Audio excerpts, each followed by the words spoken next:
Hello and welcome to Politics at Jack and Sam's Daily, the podcast that tells you everything you need to know about the day ahead in British politics and Syrian politics in under 20 minutes. It's Monday, December the 9th. My name is Sam Coates of Sky News, and with me is Jack Blanchard of Politico.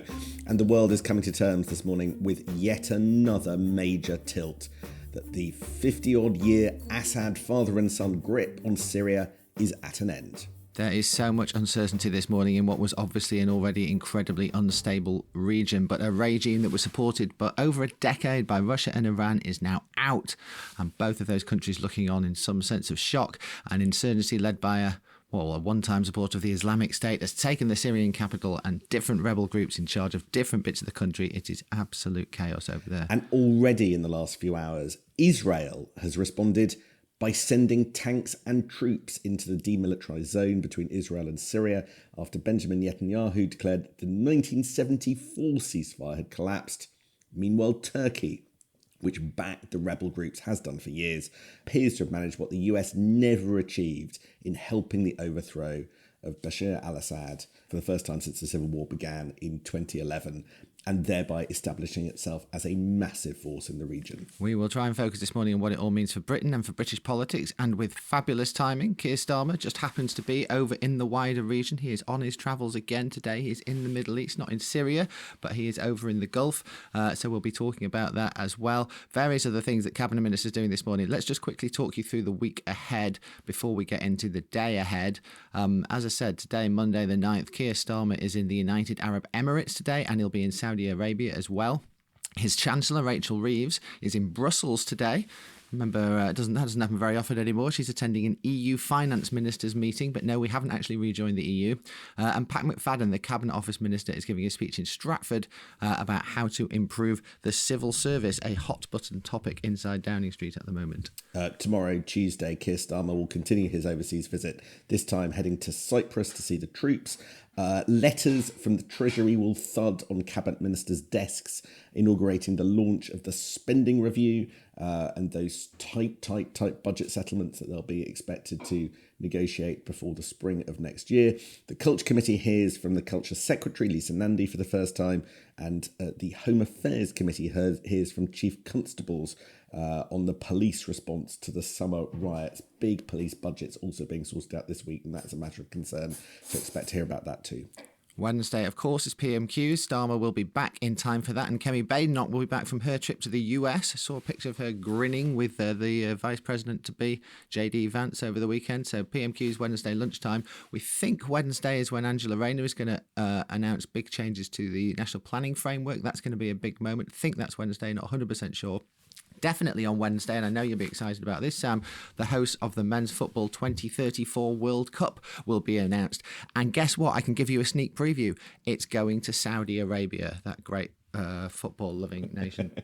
Thursday, it's 5 years since Boris Johnson's 2019 election victory. I have to say that feels like 5 lifetimes ago since Boris Johnson got an 80-odd Tory almost landslide after all that turbulence. We were still in the EU back then. We've had so many prime ministers and so much turbulence since then.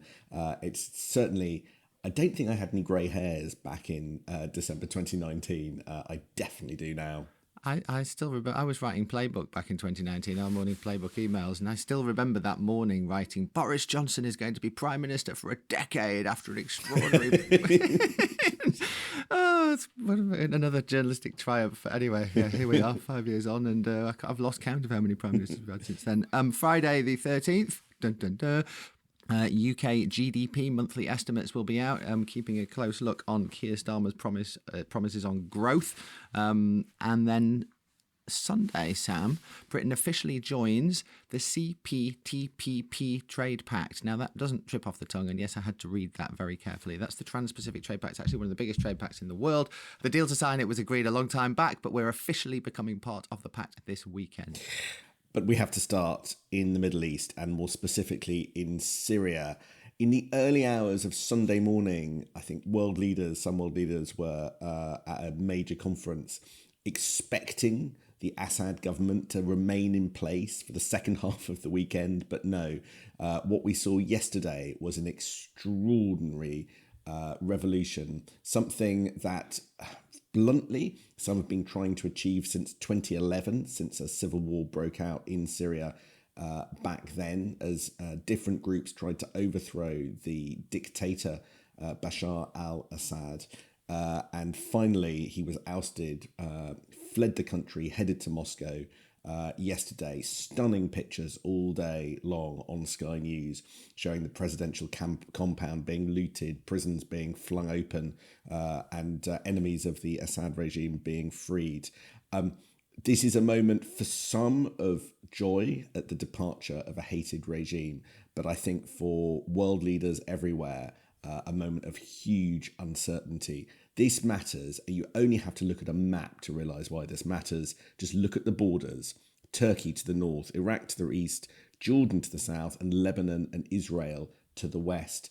Absolutely a country at the epicentre, geographically and politically, of everything that's going on in the Middle East. Yeah, Keir Starmer pretty unequivocal when he arrived in the Middle East late last night, saying it is a good thing that Assad has gone, a very good thing for the Syrian people. I don't think very many people would argue with that. Literally one of the worst dictators we've seen in modern times in terms of the way he's treated his own people. But of course, we've just seen these things happen so many times before, Sam, over the years, and the sort of what happens next question so often seems to go wrong in these situations, and there will be much nervousness in Whitehall and frankly in every Western capital right now. And of course, one of the big questions is about what exactly we can expect from this group, which seems to have led this revolution, a group that is prescribed as a terrorist organisation in the UK, has been since 2017. Back in 2017, the British Home Office declared that what we're calling now HTS should be treated as an alternative name for Al-Qaeda.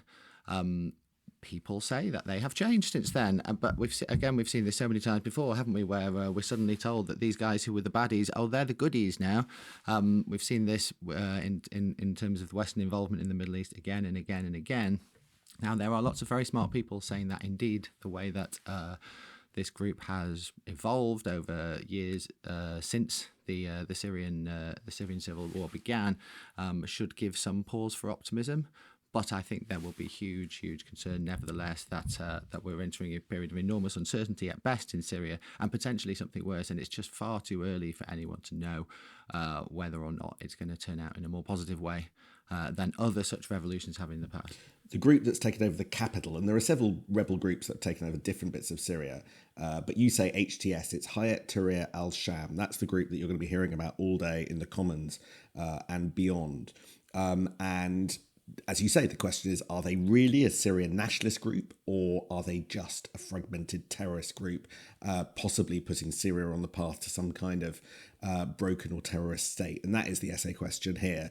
Once upon a time, they were quite closely aligned with Al-Qaeda because they were part of the Al-Nusra Front. That's another name for them in the past. And you might remember some of the atrocities that group committed. And the leader that you'll hear about today, the guy who's now meant to have changed, is called Abu Muhammad al-Jilani. And he does have a long history of kind of militancy and was at one point quite close to, and you might remember him, Islamic State leader Abu Bakr al-Baghdadi. But the pair did go their separate ways. They fell out over tactics.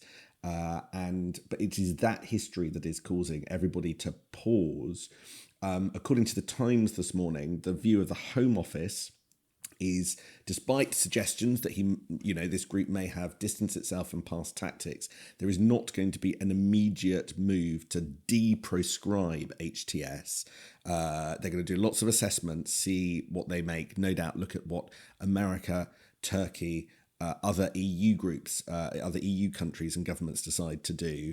But there is already signalling that they are perhaps slightly open to it by proactively pointing out that they believe that there has been a splintering from Al-Qaeda of the HTS group. Former head of MI6, John Sawyers, was out and about on Sky, and he was saying that Jilani, the leader of this HTS group that's taken over Damascus, has made, and I quote, great efforts over the last 10 years to distance himself from these terrorist groups. And he said that HTS over the last 2 weeks has acted like a liberation movement, not a terrorist organisation.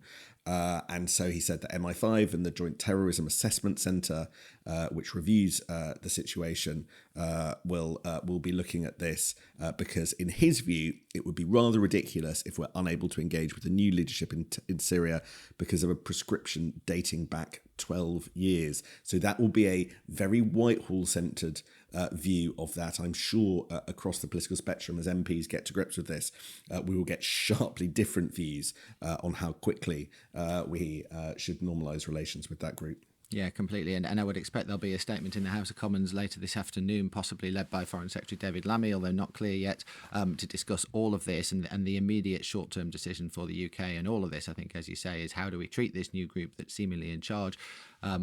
There's other big implications for the UK as well, though, Sam, beyond how we engage with whatever the new Syrian regime looks like. One, of course, is the impact this has on Russia and Iran. They have lost a key strategic ally in the region. Russia, in particular, has naval bases in Syria, which it relies on. They are disappearing fast, I think it's safe to say, and it looks much, much harder now for Russia to maintain a decent presence in the Mediterranean or the Red Sea, and that is a big strategic reversal for them. It's not really clear why Russia didn't wade in to help President Assad as it has in the past. The assumption is that Russia is so stretched by the war in Ukraine that it just didn't feel able to do so. But obviously, Vladimir Putin hasn't exactly been forthcoming on that point, and it'll probably become a little bit clearer over the days ahead. But I think if there's one thing that is definitely seen as a positive in Western capitals at this very confused juncture, it is the impact on Russia and, of course, on Iran, whose allies in the region have taken an absolute battering this year. When you look at what's happened to Hezbollah and Hamas as well, this just adds to that picture of a much, much weakened regime compared to where they were a year or two back.